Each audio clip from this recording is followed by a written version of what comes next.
Empat pembalap berstatus juara dunia MotoGP meliputi Fabio Quartararo, Francesco Pecco Bagnaia, Marc Marquez, dan Jorge Martin diketahui memiliki persaingan sengit dalam hal bayaran per musim di tahun 2025. MM93 menjadi pembalap dengan jumlah gelar juara dunia MotoGP terbanyak di grid 2025. Kekasih Gemma Pinto tersebut mengumpulkan 6 gelar juara dunia, yakni di musim 2013, 2014, 2016, 2017, 2018, dan 2019. Sementara Pecco Bagnaia merupakan juara dunia MotoGP 2 kali yang direngkuhnya musim 2022 dan 2023. Lalu Fabio Quartararo mengoleksi 1 gelar juara dunia MotoGP yang diraih musim 2021. Dan yang paling keras adalah Jorge Martin, sang pencetak sejarah yang menyabet gelar juara dunia MotoGP 2024.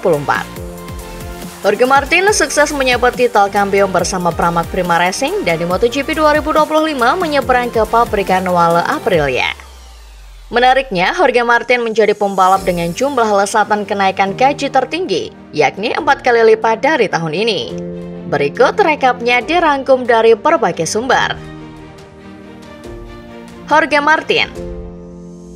Dilaporkan Motorcycle Sport, Jorge Martin mengalami kenaikan gaji secara signifikan, yakni 4 kali lipat dari yang dia terima saat masih di Pramac Racing. Gaji Jorge Martin dilaporkan berada di kisaran 5 hingga 8 juta euro atau sekitar 83 miliar rupiah hingga 134 miliar rupiah. Angka maksimal yang didapatkan Martin mengalahkan gaji pokok Pecco Bagnaia. Fabio Quartararo. Juara dunia MotoGP 2021 itu telah resmi menambah masa tinggalnya bersama Yamaha. Quartararo menekan perpanjangan kontrak yang akan menahannya sampai 2026. Dalam laporan Crash dengan kontrak baru itu, Quartararo dikabarkan akan mengantongi gaji pokok sebesar 12 juta euro setahun atau 201 miliar rupiah. Kenaikan gaji rider berjuluk El Diablo ini mencapai 2 kali lipat dari musim ini. Faktanya, jumlah gaji yang diterima Quartararo mulai MotoGP 2025 tidak menempatkannya sebagai pembalap dengan bayaran tertinggi. Marc Marquez. Marc Marquez diketahui membuat transfer kejutan untuk MotoGP 2025.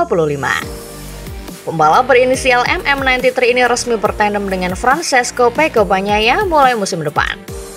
Diketahui The Baby Alien menekan kontrak dengan pabrikan asal Bologna ini dalam durasi 2 tahun. Dan benar, juara dunia MotoGP 6 kali ini memiliki perhitungan sebagai pembalap dengan gaji tertinggi di MotoGP 2025. Dalam laporan Tutto Motori Web, Marc Marquez bakal menerima gaji yang nominalnya di atas Francesco Pecco Bagnaia. Pembalap berusia 31 tahun ini menerima upah dengan nominal yang sama seperti yang dia terima saat masih menjadi pembalap Honda. MM93 mendapatkan gaji 12 juta euro per musim atau 201 miliar rupiah saat masih memperkuat tim berlogo sayap tunggal mengepak. Akan tetapi, Ducati juga membuka opsi untuk memberikan gaji yang lebih fantastis kepada Marquez, dengan catatan konflik sponsor pribadi dengan tim pabrikan bisa teratasi. Pabrikan Borgo Panigale itu bisa memberikan kenaikan gaji di angka 14 juta euro per musim atau 235 miliar rupiah. Pecco Bagnaia. Juara dunia MotoGP 2 kali, Pecco Bagnaia mengamankan masa depannya di tim pabrikan Ducati. Dia tekan kontrak berdurasi 2 tahun sampai MotoGP 2026. Teka-teki pun muncul terkait berapa besaran gaji yang diterima Pecco Bagnaia. Maklum, sosoknya sangat berjasa untuk Ducati. Menurut Motorsport, Pecco Bagnaia sekarang dibayar sekitar 7 juta euro per musim atau sekitar 117 miliar rupiah.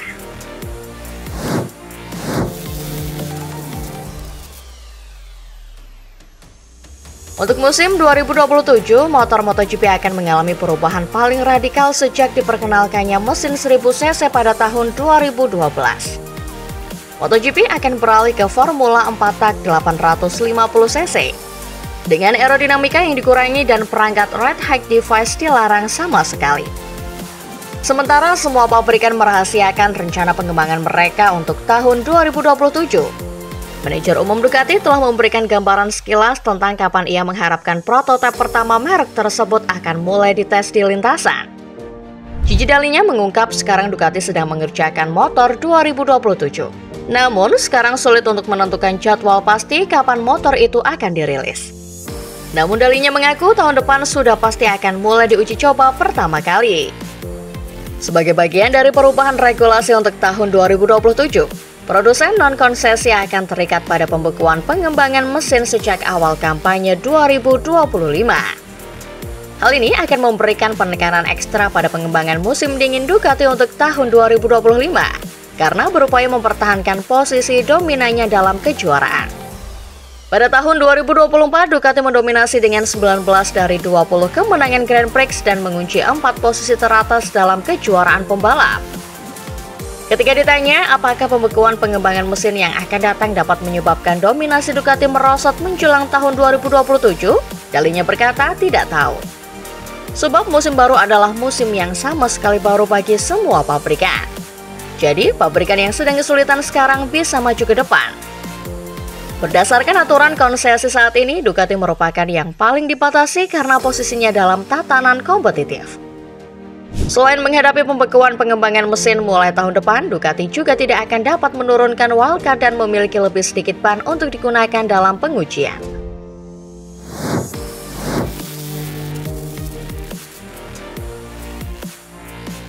Bagnaia dan Marquez sama-sama merupakan juara dunia MotoGP dan diperkirakan bakal membentuk rivalitas sengit.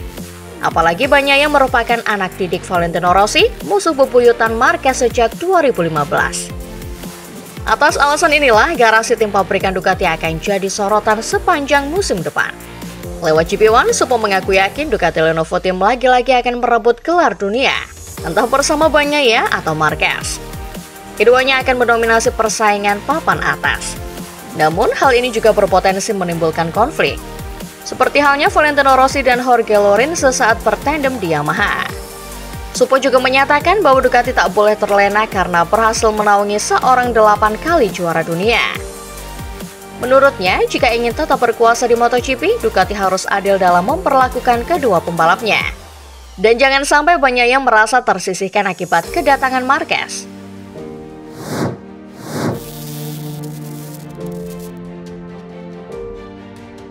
Mundurnya Suzuki dari MotoGP pada 2023 tentu bikin pecinta balap bergengsi kaget. Padahal dalam 3 balapan terakhirnya di MotoGP 2022, Suzuki bahkan sukses raih 2 kemenangan di Phillip Island dan Valencia lewat Alex Rins. Setelah lebih banyak bungkam, petinggi Suzuki pun akhirnya angkat suara soal keputusan mundur dari ajang balap motor nomor 1 di dunia ini. Satu alasannya adalah terkait budget, yang mana pabrikan Jepang ini memilih berinvestasi ke teknologi mesin bebas karbon.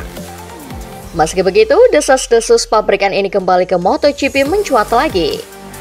Toshihiro Suzuki, presiden perusahaan, baru-baru ini mengisyaratkan bahwa pabrikan secara serius mempertimbangkan untuk kembali ke kelas premier. Namun, keuntungan tersebut akan bergantung pada satu syarat, yakni menyelesaikan tantangan saat ini dengan jajaran motor produksi mereka. Dalam sebuah wawancara dengan Corriere dello Sport, Toshihiro Suzuki menjelaskan dengan jelas niatan tersebut.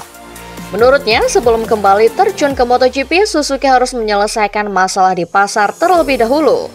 Suzuki pertama-tama ingin memperluas jangkauan modelnya untuk memenuhi harapan pelanggannya. Dilansir dari Paddock GP, ia juga menekankan jika pabrikan tidak memiliki rangkaian lengkap dan model ideal untuk ditawarkan kepada pelanggan. Jadi, berada di MotoGP adalah hal yang tidak masuk akal. Sejak mundurnya Suzuki, beberapa rumor beredar mengenai kemungkinan merek ke-6 yang melengkapi grid MotoGP. Di antaranya ada BMW, MV Agusta, hingga KTM. Pada akhirnya, solusi paling logis adalah kembalinya merek Suzuki sendiri. Toshihiro Suzuki tidak menutup kemungkinan untuk terjun ke World Superbike Championship atau WSBK. Merek tersebut telah absen dengan beberapa pengecualian selama 10 tahun. Kembalinya kategori ini juga dapat memperkuat citra sportif dari merek tersebut asalkan rentang produksinya memungkinkan langkah tersebut. Dengan rencana yang jelas dan visi yang tegas, pabrikan Hamamatsu tampaknya siap merebut kembali tempatnya di kejuaraan MotoGP. Namun semuanya akan bergantung pada kemampuan merek dalam menstabilkan dan mengembangkan jangkauan produksinya.